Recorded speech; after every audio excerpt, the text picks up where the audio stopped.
Good afternoon, everybody, and welcome to Content Chat. I'm your host, Erica Heald. And yes, we have a co host again today, Kupo the Frenchie. He just can't get enough of the content strategy and content operations conversations that we have here each week. I am super psyched, though, because this week I have someone I've known for a very long time, Andy Robinson, joining us to talk about one of my favorite topics, which is content operations. The two of us can sit and really dig in on this topic for hours, but you'll just get 60 minutes from us today, where hopefully we'll give you a really good overview of what you can be doing right now in order to get your operations in order. So that way, even if you had kind of a messy first quarter of the year, that the rest of your year can be that much more productive and effective. Andy, for folks who do not know you, Yeah. could you give us the little who you are and what you do? Sure. Hi, everyone. I'm Andy Robinson. I am the owner and consultant with Hijinks Marketing, and I have been in marketing for more than 20 years, the last 10 of those specifically in content operations with global organizations, and now for the last several years consulting with um, with companies externally. I'm also a professor. I teach marketing management in the MBA program at the Lacey School of Business at Butler University. I'm on the board of directors for a national nonprofit called Safe Sitter. So I have a lot of irons in the fire. I think that that's why you're such a great content marketer, because it's part of that, having that personality where you've got a lot of curiosity, you have a lot of drive. That's how you keep all of the balls in the air to have a robust content program. So For I think sure, it for checks sure. out. Well, having been in this business, for 2 decades, frequently I have certainly seen that people try to say, oh, it's the technology's fault when there's a big content operations gap. But let's be real. A lot of times the content operations problems are not something that anything that you can purchase, no matter how much you customize it, can solve, because it's actually people problems. So I'd love to have you just spend a little bit talking about, some of the biggest challenges you see that actually are not technology based, even though they might look like it. The biggest one that I see is just change management. And I think the increasingly more rapid pace of change in our industry is just making that a worse bottleneck because people, it's a real thing. They don't want to change and they don't want to keep changing over and over and over again. And companies don't do a very good job of managing that change. They don't have good communications. They don't let people under the tent, so to speak, to understand why they're making changes or let their employees be part of the process. I think letting employees have some sort of ownership about the change that's happening endears them to that change a little bit more than just being told that they're going to change. So I think that's one. The other big one, and it's kind of related to technology, but not necessarily the technology itself, but it's not using the technology to its fullest potential.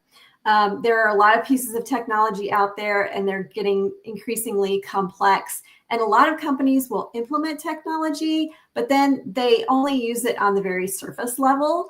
And part of that is a training issue. Part of it is a responsibility issue, like who's responsible for this.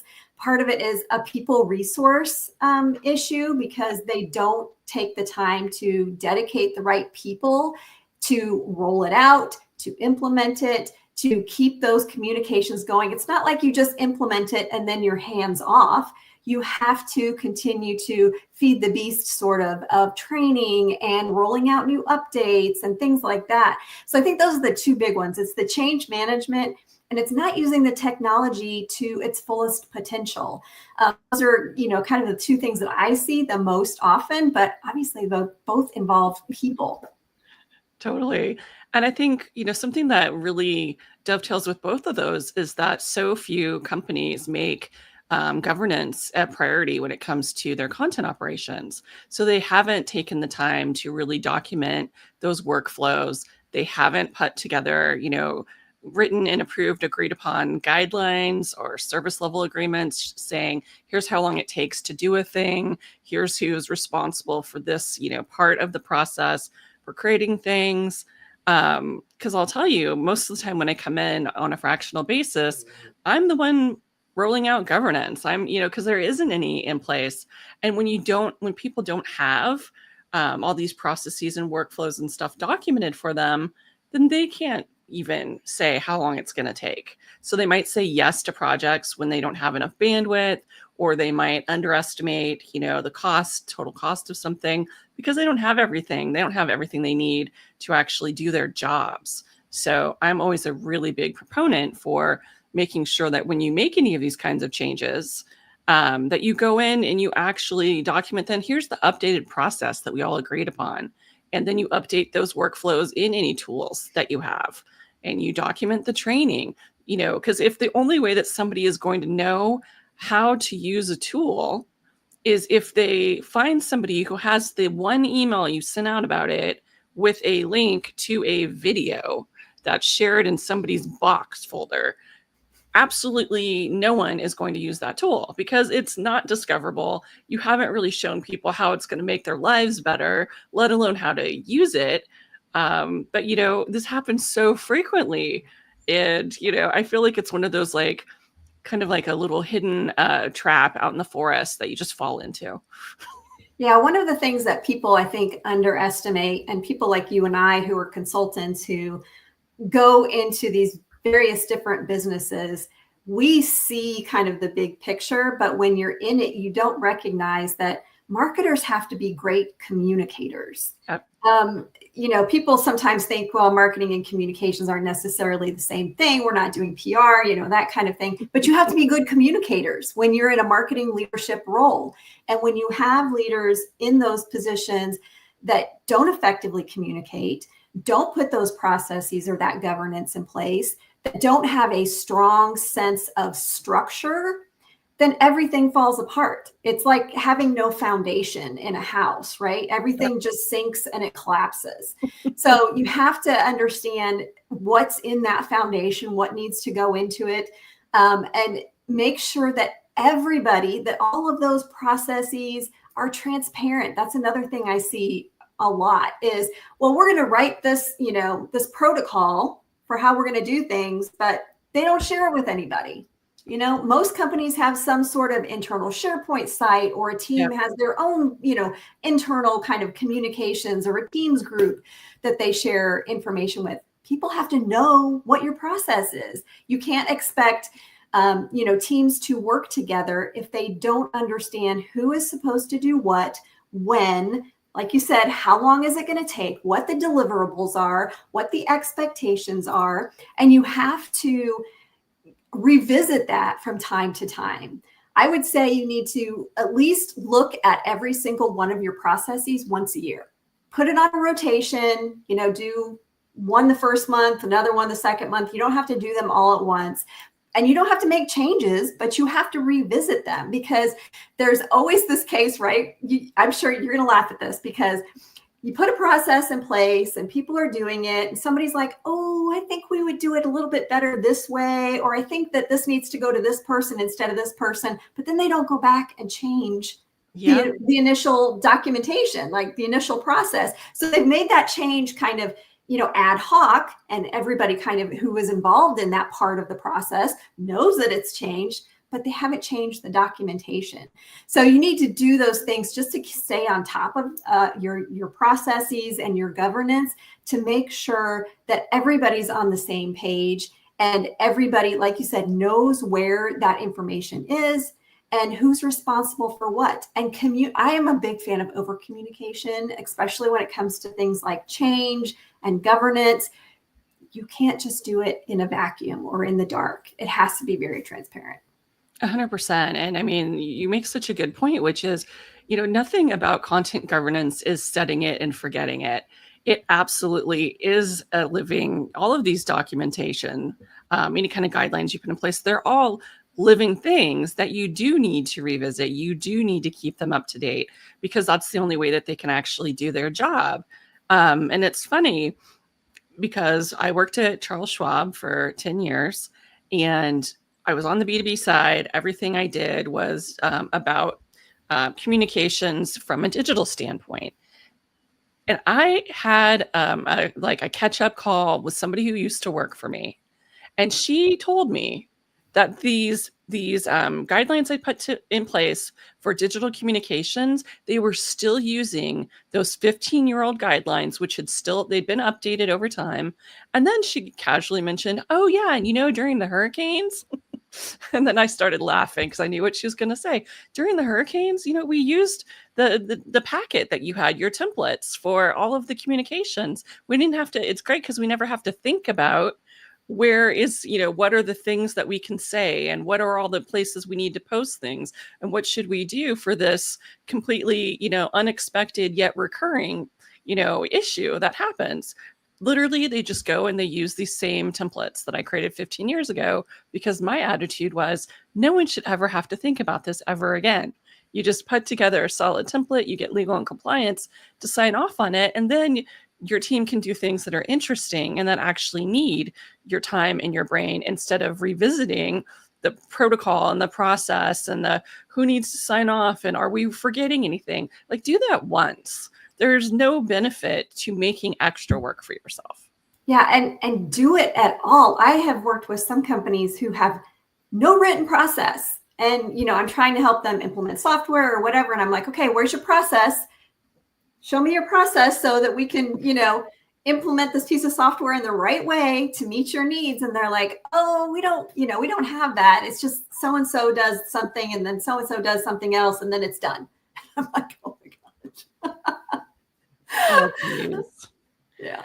That kills me, but it's not uncommon. Similarly, do you know how frequently I've gone into an organization and had no onboarding because they don't have any onboarding for marketing folks? Yeah. And the best part is usually they'll say something to the effect of, well, everybody knows how to use all of the office tools and stuff, so we don't have an onboarding. And it just blows my mind because I'm somebody who I've owned content and comms and, various things like that. And I've always had to put together a presentation for onboarding around, the company's content, social media, guidelines, all that kind of stuff. I've always given those kinds of presentations as part of onboarding at companies I've worked at. And it's such the missed opportunity when people aren't thinking through how these things, having these things documented, updating them, sharing them, etc. It makes it so much easier to bring in new people and to scale what you're doing. Because otherwise you bring on a freelancer, you bring on an agency, you hire someone new, and then you just tell them to fend for themselves. Yeah. That is just so silly. And, I mentioned resource constraints, and we're seeing this a lot more. Companies are shrinking their workforce for a variety of reasons. Could be economy, could be they think AI is going to do everything.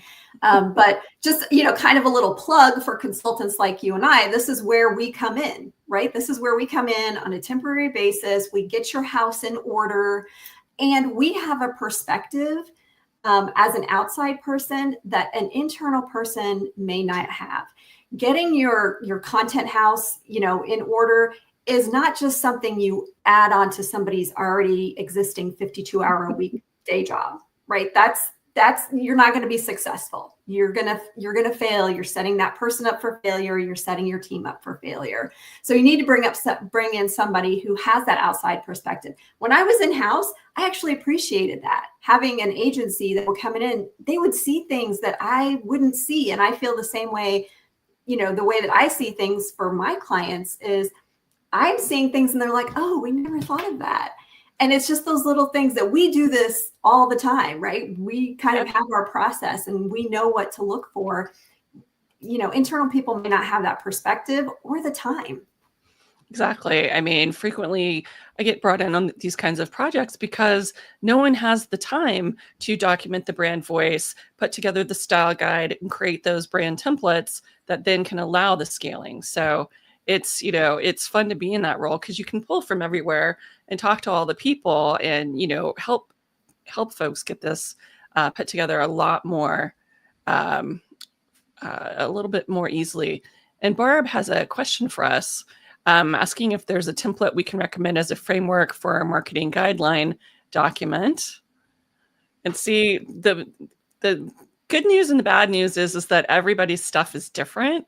I will say that on ericaheald.com in our resource center, we do have a brand style guide, both an example and a template to use that includes some of the kinds of things that we typically include in them, including like a brand voice guideline.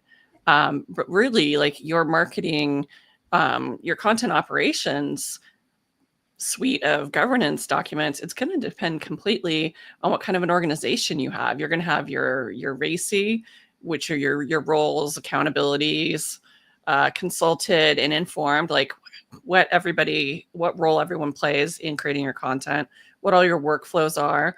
And then every organization is going to have different kinds of content you create on a regular basis that you can actually then document and put together the templates that show how you approach it.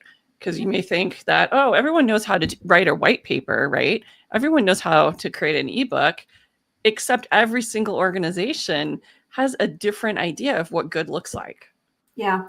And, just thinking about that portion of it, there's always kind of a starting point, I think, that is pretty common. And I think you would probably agree with this. Like it's understanding the whole scope of what you have in place, what processes you have, maybe things that need to be updated, things that need to be net new. Yep. Talking to everybody involved in the process, getting everybody's perspective. And once you have that whole body of information, that's where things start to diverge, because you're going to find information out from people and you're going to see, gaps in their process or their governance or communications that is going to take you down a different path than it would be if you were working with another company. So there's kind of that starting point, I think, is similar. You've got to get the lay of the land. But then from there, it's going to be so much different. Like you said, some people may have, a really strong brand guidelines, brand voice, all of that, but they may need help in another area. Yep. And so there's not really kind of like one template. I'm sure you could probably find one online, but I would never just use one, whole cloth that somebody else created. You have to make it your own. Yeah. But as far as like at a high level, what does it include? It's going to include the, who is involved, what is their role, what is like the process for doing the work, who are the deciders, and then how do you evaluate what good looks like? So, just those same kinds of things that you would have in any kind of good intake form, you're going to have in all of these guidelines. So you'll have the, do this, you can't do that.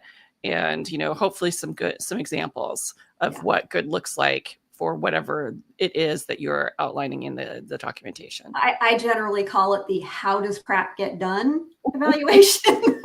Mm-hmm. Who does it? What technology are you using? Is that technology adequate? Do the right people have access? Do too many people have access? Is it being used fully? Is it connected to the other systems it needs to be connected with? All of those things play a factor and, will be different from company to company.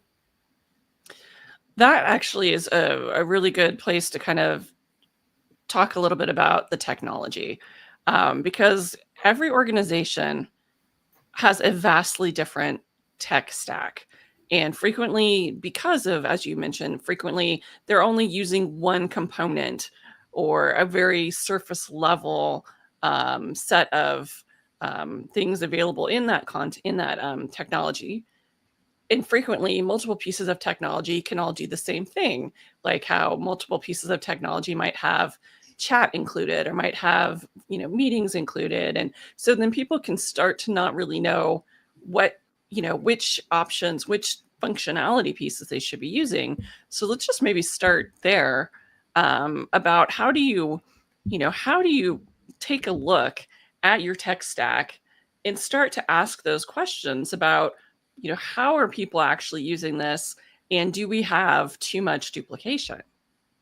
That is such a good point. I'm kind of dying inside because you're exactly right. It's like okay, well, this piece of technology has a dam, and this piece of technology has a dam built in. And some people are saving content here, and some people are saving content here. And some people are messaging people through their colleagues through Teams, and some people are messaging people in the software. And it's just like, without good governance and people and leaders saying, this is the way it will be done, after communication with everybody and understanding what is the best platform to do each step of the process, then it's just the wild, wild west. Yep. Unless you tell people that, there's certain technology that they need to use, and this is how they need to use it, and disallow them from using other technology, then they're just going to implement whatever they want. And that leads to fractured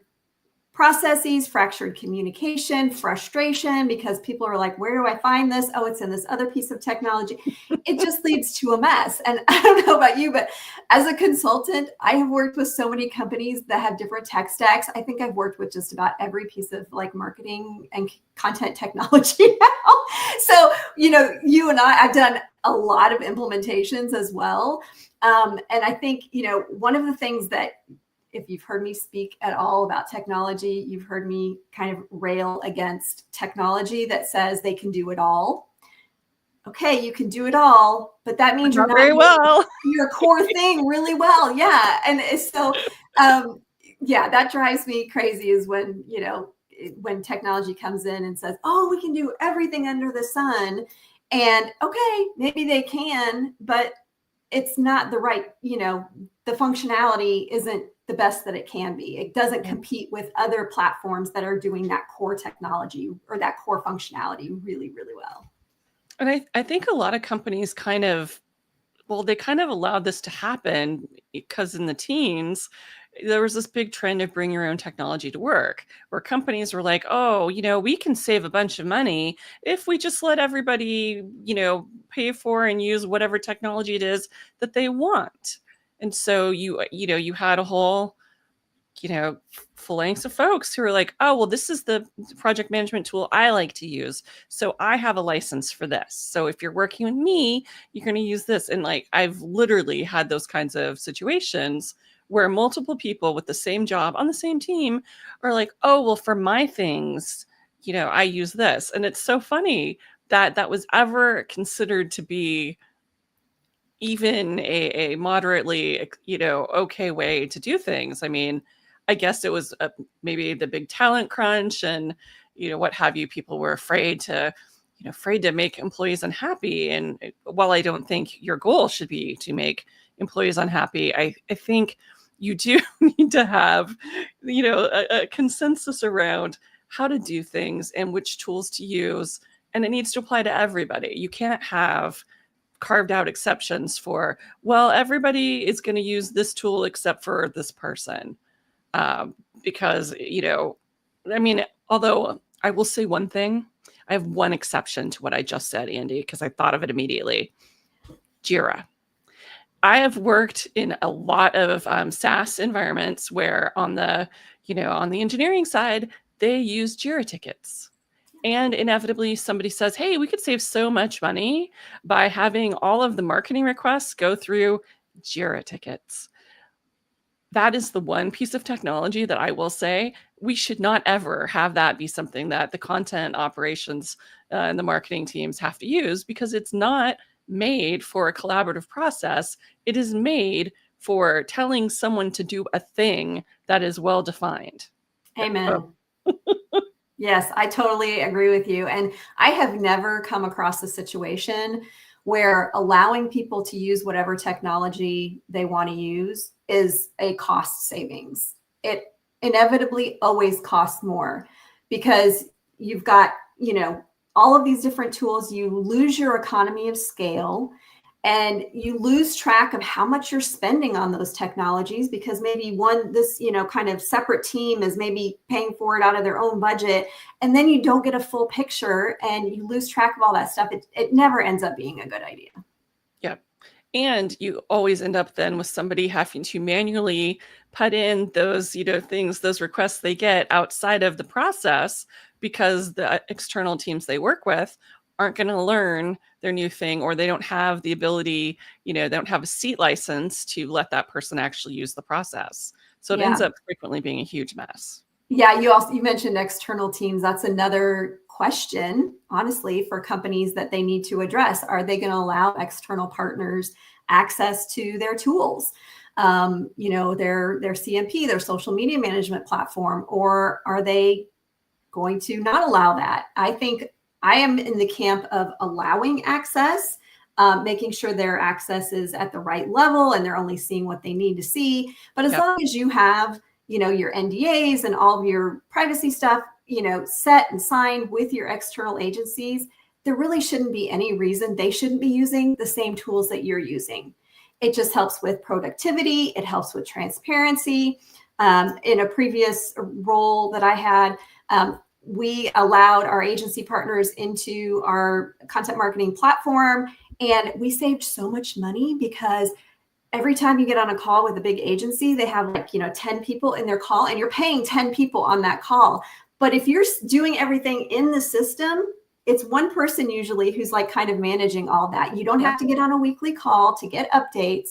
You can see what's happening right there in real time. So that's my general opinion, is let the external partners in. There may be cases where that is not the right choice. I haven't run into it yet, but you've got to be playing ball in the same court. 100%. And nobody wants to go to a meeting that could be a dashboard in the tool that you all use. Yes. No more meetings. Yes, let's have as few meetings as possible, please. That way, when you meet, there's a reason you're doing something together and collaborating, because nobody wants to be in an update meeting. Those are the worst, biggest waste of time meetings. And then you're also paying for them to put the slides together and get everything.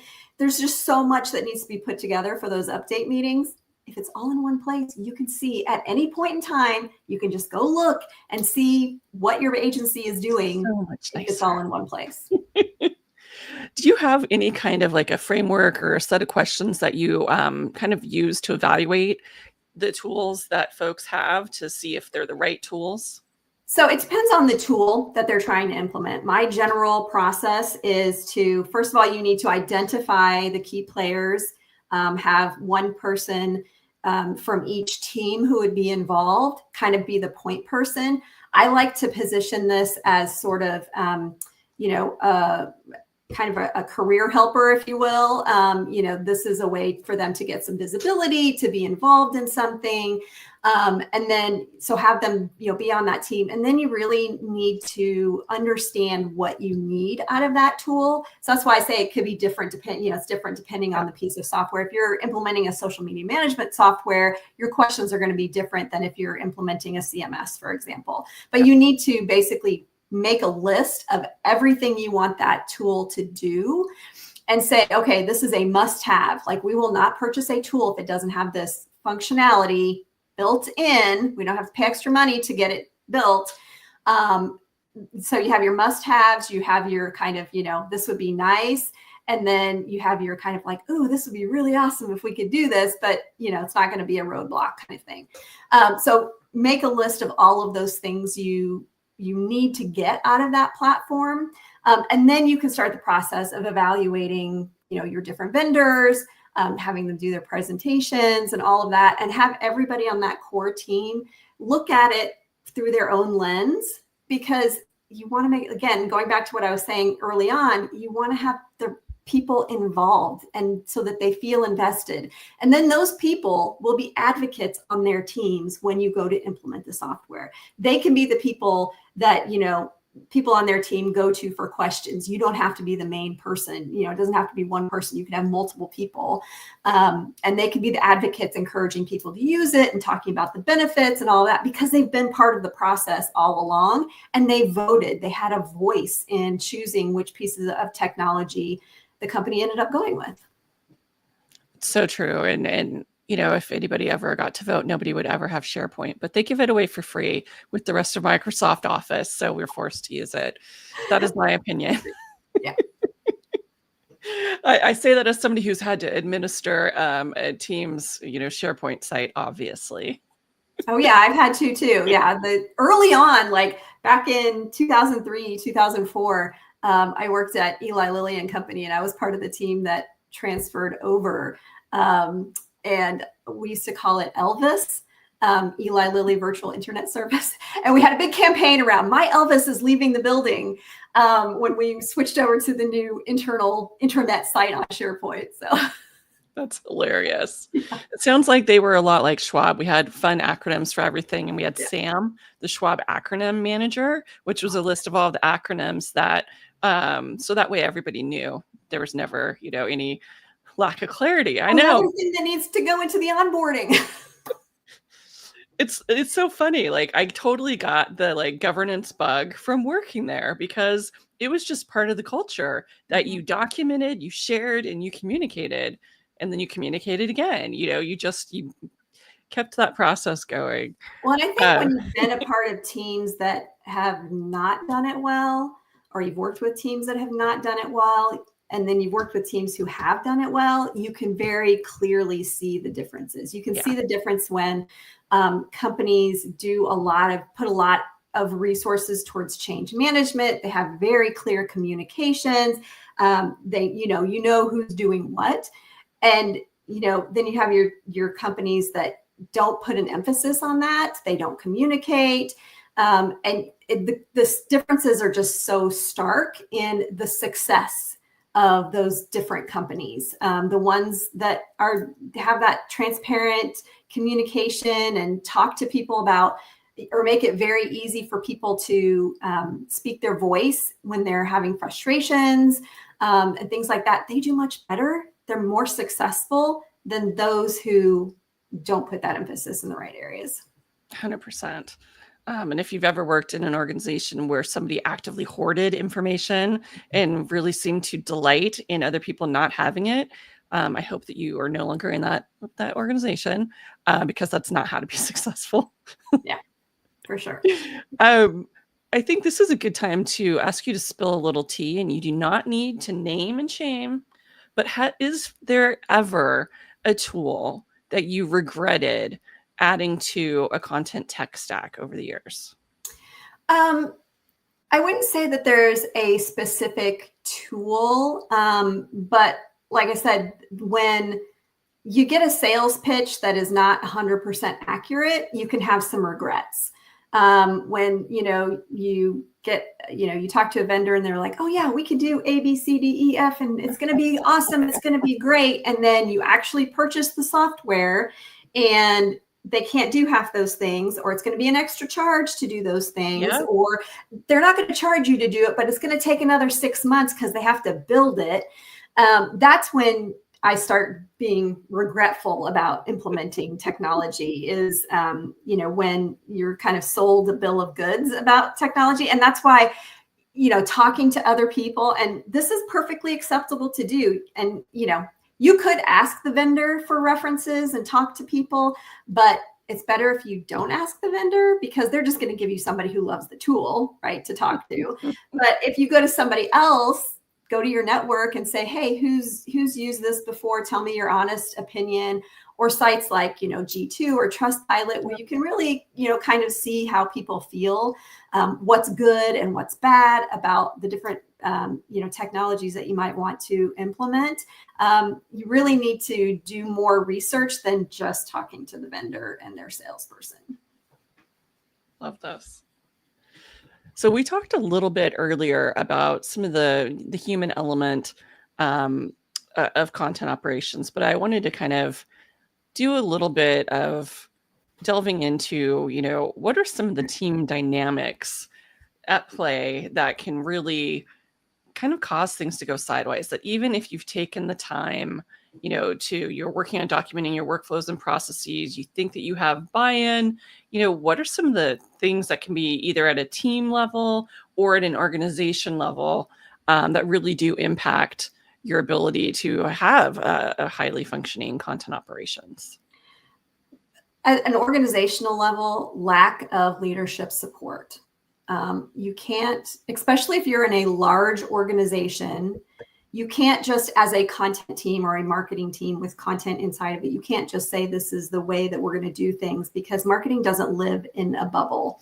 And if you have other teams who you are going to need to pull into that process, approvers from legal, from regulatory, from product, from wherever, or IT, right? You need to have leadership support that's going to say, this content team knows their stuff basically, and this is the way it's going to be. We need to listen to them, and they're the experts, and we fully support them. Yeah. So I think at an organizational level, leadership support, there's no substitution for that. You have to have that.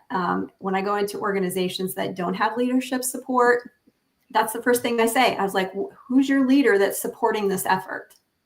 Yeah. How high can we go? Is it the CEO? Is it the CMO? Somebody at a high level needs to do that. On a team level, you have to have a collaboration mindset, because again, each individual person on your team doesn't work in a bubble. Graphic design doesn't work in a bubble. The writers don't work in a bubble. The strategists don't work in a bubble. They have to work together, and they have to have that mindset that they are a team. You can't have just, kind of one person with kind of a high and mighty attitude saying that they're leading everything and everything has to go through them. And no, that you can't do that, because going back to the resource constraints, we are all running out of time, right? We don't have any time in the day. And if you are just going to say, oh, everything has to go through me, and you're not willing to delegate or put the responsibility where it goes, then things are going to get stuck. You're going to have those bottlenecks. Things going to get missed or dropped, or that person is just going to work themselves to death. Yeah. And so it's a huge red flag. It's a huge red flag. Because if they're doing it, are they trying to, is there a bigger issue? Leadership doesn't trust the team, and they're trying to keep it from the team and going in and fixing things, thinking that they're helping? Are they worried about their job, and so they are wanting to be indispensable by not documenting things? It's just, whenever you have that situation where there's that one person who wants everything to go through them, instead of having basic level governance in place, it says that there's a huge problem in the organization, that there's not the trust in place that needs to be there. There isn't an understanding that in order to scale and grow as an organization, you need to have things in writing, because what if that person leaves the company tomorrow? Yeah. Right. Or you have those people who and this is even worse probably, is they go around the team to leadership or to other folks, and they don't bring the rest of the team into the conversation when they need to be there, right? There's obviously not every case, but people who are trying to get the attention of leaders for their career or, whatever purpose, and they just don't bring in the rest of the team. They go around them. They make decisions without them. That's no good either. A few weeks ago, I had Monica Norton, who I know on here talking about, creating those rock star teams. And something she said that really kind of stuck with me was that burnout is often a content operations issue in disguise, because you can have people who, because there isn't that kind of visibility into all the things they're really working on and how long it actually takes to do things, or what the reality of their day-to-day is, they keep saying yes because they don't feel like they can ever say no. They don't feel like they have anything in place to push back. So burnout frequently is something that happens because you haven't had the buy-in for your operations framework.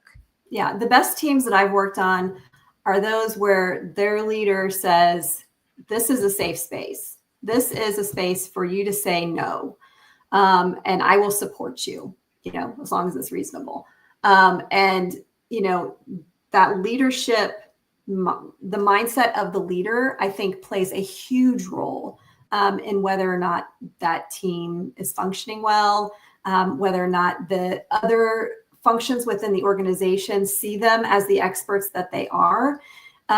So you can't have kind of a wishy-washy leader who is, just, biding time before they retire or whatever the case may be. Or willing to throw someone else under the bus. Yeah, no, that's no good. So you have to have all the way from the marketing team or the content team leader all the way up. They need to have, kind of different roles. Obviously, the C-suite is not going to play that role of, letting you say no or whatever. That needs to be your immediate report or your immediate supervisor. But you still need that leadership visibility throughout the leadership chain. Do you have, with all of this in mind, do you have any, tips for how you make sure that those content operations processes that you are putting into place, that they actually are benefiting the team and not just adding more, stress to their plate? I think the communication piece again is just so crucial. I think we've all worked on teams where change hasn't been communicated, and you don't know what's going on. And that just makes things more stressful. You don't know what you're supposed to be doing. You don't know what the person next to you is supposed to be doing. You don't know when things are due. You don't know what's coming around the bend. You're not part of the process. As most content teams are, kind of supportive of a lot of the marketing activities. They need to be part of that process. At the very beginning, they need to go to sales kickoff meetings or marketing planning meetings. And they can't just be the people kind of catching the requests over the wall. They need to make their voice heard at the beginning of that process. And, so if the marketing team or the sales team is planning something and the content team says, oh, I don't think that's a great idea, and here's why, we're seeing this in the metrics for a similar campaign, or, this is not best practice, or, this is what we know about the customers and the people who see our content, and they're not going to respond well to this. They need to be part of that original process. And so that kind of communication, transparency has to be there in order for the content team and frankly, anybody to, not get burned out and, to be, to adhere to the processes and feel like they're not, kind of pushing down on them. They're more part of the process than the process just being forced on them. So I think that's probably the easiest way, that communication piece. Can you tell I come from a communications background? Tiny bit. Tiny bit, yeah. We did get a question in chat, which was asking, do you think there's any differences between how you manage a text-based content project versus an audio or visual or image-based project? From any certain perspective, or just a process perspective, you think? I think it's just process, or just, are there any things that are fundamentally different about those other kinds of projects? I mean, outside of just the kind of obvious, you have a writer versus a graphic designer versus an audiologist versus a videographer. And again, it depends on how the size of your team and what roles you have filled. If you've got like one graphic designer and they're doing video, they're doing still, they're doing, everything, your process is going to be really different than if you have a larger team for at least your visual elements. Otherwise, I think the process is probably, very similar. You need to understand what the goals are. You need to understand who the audience is. You need to understand what the intent is. You need to know the brand guidelines. That goes for text too. You got to know the tone and voice, which is part of brand guidelines. So I think, it's more about the team and the team dynamics and who you have in those roles than it is necessarily about the content type. Because the content type will change maybe who it goes to, but you still need to kind of fundamentally understand what's going on with that piece of content, whether it's a video or a blog post. Yeah.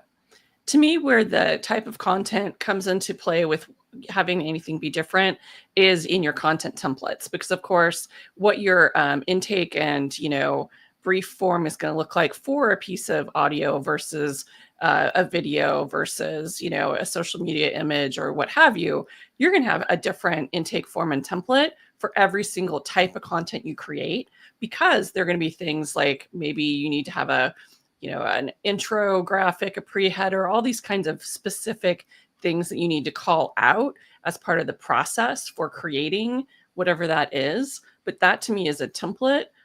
kind of thing for the information that you need to, agree upon and share, versus being really a process difference. Because the process step would still be in the workflow. Somebody initiates a request, somebody completes the brief, and then somebody opens up a template with that stuff in place, and then the collaboration starts. So it's still the same process, but that template, which then has the specific information that needs to be shared for that kind of content, that's where the difference, to me, it really comes into play. Yeah. Now, and of course, where it really comes into play, and the reason that to me, I'm shocked that more people aren't, saying, oh my gosh, we got to get our governance in place, is AI. So many people are implementing AI tools, but they don't have any of their process documented. They don't have templates. They don't have all the guidelines. And then they are disappointed that they can't just give, a prompt to a tool and have it spit out something that looks like the example they gave them. In fact, that's one of my biggest complaints about some of the content tools, the AI tools for content. Instead of allowing you to put in your brand voice chart, for example, or upload your style documentation, they'll be like, oh, give us, 250 words and we'll learn your brand voice. And I'm like, are you kidding me? No way. Random acts of AI. That's what I call it, random acts of AI. They're kind of doing things piecemeal, as a lot of companies are. It's from my perspective, it's hard to get companies to focus when it comes to AI. Like, what do you really want to use it for? And like you said, every piece of technology these days has AI built into it. So how are you going to use that AI that's built into a piece of technology versus having a standalone AI solution? Is that AI solution going to be company-wide? Is it going to be specific to marketing? Are you going to let people use whatever they want? What are you going to allow it to be used for? What are you going to recommend it be used for? So I think getting companies to focus there, I think a lot of them are still kind of deer in the headlights, like, we need to implement AI, but they don't know how. Object. I saw an ad about how I could just use AI to create all of our Google AdWords ads, and I want it. Yeah, exactly. So to me, that's the other thing, is that if you want to make sure that your AI use is ethical and that you're not stealing other people's content, that you're not infringing upon copyright, and then it sounds like you have to feed it the right resource materials. And those resource materials need to be about your brand. What makes your content unique? How do you do things that's differently, different from your competitors? What's something you would never in a million years produce? And, giving it all of that context is the only way it can be an effective tool for you, let alone how I like to use AI tools, which is as more of like a personal trainer.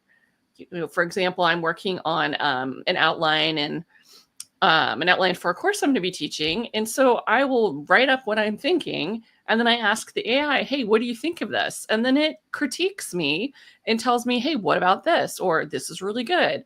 It gives me feedback. So then it's like, if I didn't work for myself, it's the kind of conversation I might have with my supervisor and be like, hey, what do you think about this? So, it can't do that though if you haven't already told it who you are, what you're trying to do, what your style guide looks like in your brand voice. Like, I have all of that stuff in the tools that I use. So that way, when I'm asking it to grade me on my, something I've done, it understands what I think good is. Yeah. And, adding all of that information into whatever AI tool you're using, I think some people don't even realize still that they can do that. That you can put data in there. You can put all of, this is how I want my responses to be formatted, or, you can train it, like you say, to give you what you need. You mentioned copyright. I posted about this on LinkedIn, I think last week. I was trying to think of the name of a song, and I typed into ChatGPT. I'm like, I'm thinking of a song. It's about this, and it kind of goes like this. And it told me the name of the song, which it was right. It was the song I was thinking of. And then it gave me like the first 4 lines of the lyrics, but then it stopped and it said ChatGPT can no longer do this because see our policy on copyrighted works. So I thought that was pretty good. Nice. I was happy to see that.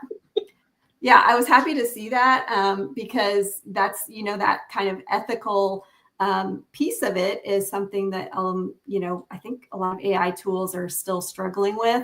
I use AI a lot. I teach it I don't teach how to use it, but we use it in exercises and I allow my students to use it.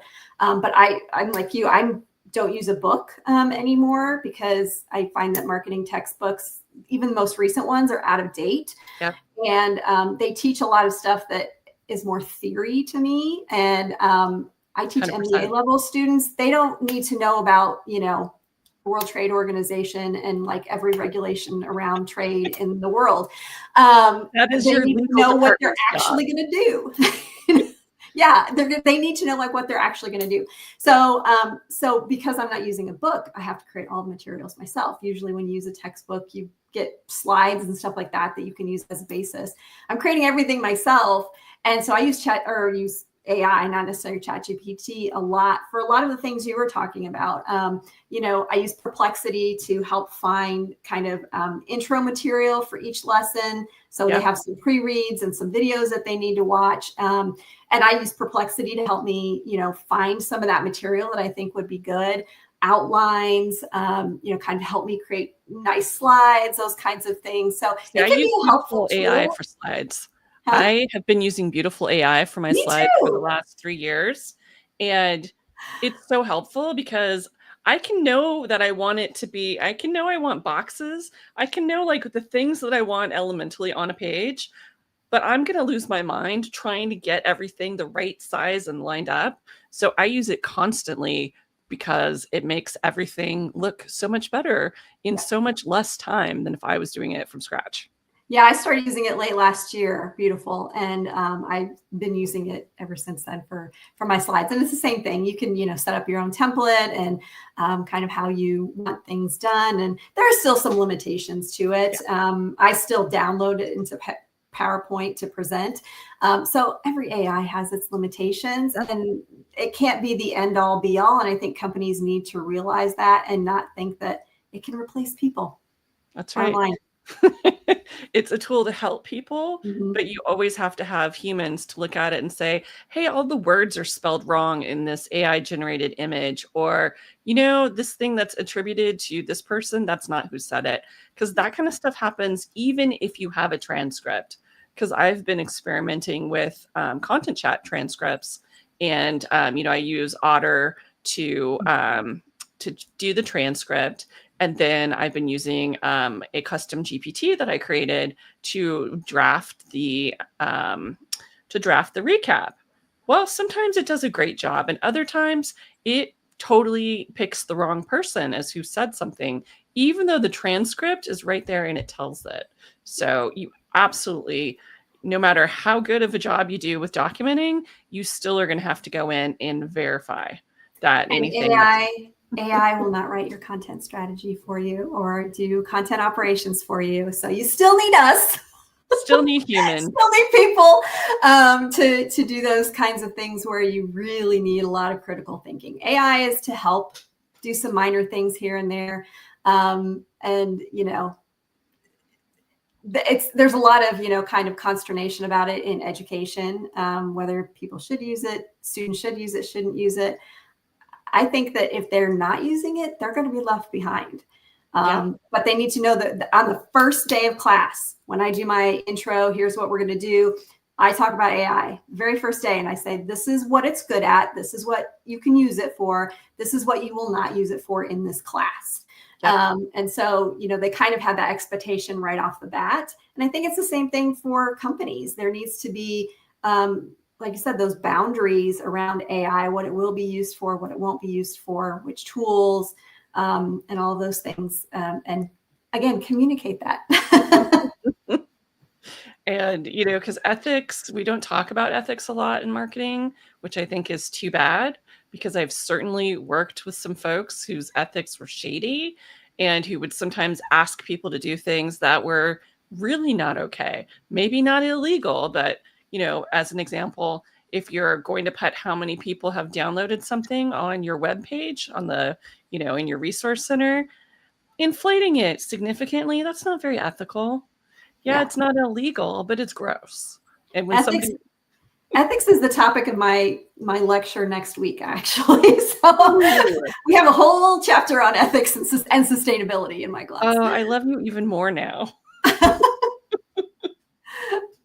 it's important, like you say. I mean, we don't want marketers to get a bad name, right? We're part of that community, and Exactly. it reflects bad on everybody. I just saw before we came on here something about somebody creating a fake Kentucky Fried Chicken ad.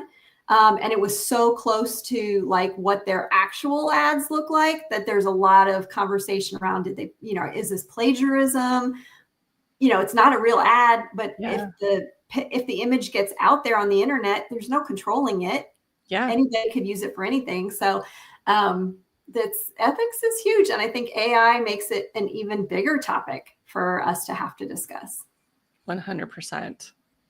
So for folks who aren't enrolled in your class and don't get to have the pleasure of having you, be part of their calendar every week, what are some ways that people can hear more from you about content operations and, get in touch? Sure. You can go to my website, Hijinks Marketing. It's HIJINX marketing.com. If you click on white paper, I wrote a content operations white paper last year. I have a book, which is behind me here, called The Content Puzzle. I am a frequent speaker and will be again this year at Content Marketing World, talking about content operations. So I'm out there a lot. If you go to my LinkedIn profile, I frequently post when I'm going to be on things like Content Chat. So I'm out there everywhere you can find me. Thank you so much for being our guest. And I hope that you have given folks some really meaty takeaways so that way they can go in with maybe some fresh eyes and take a real good look at their content operations framework and see how they might be able to improve things a little bit. So thank you so much. I enjoyed it. Love talking about content. All right, everybody. We'll see you again next week for the next content chat. Thanks, Bye, everyone. guys.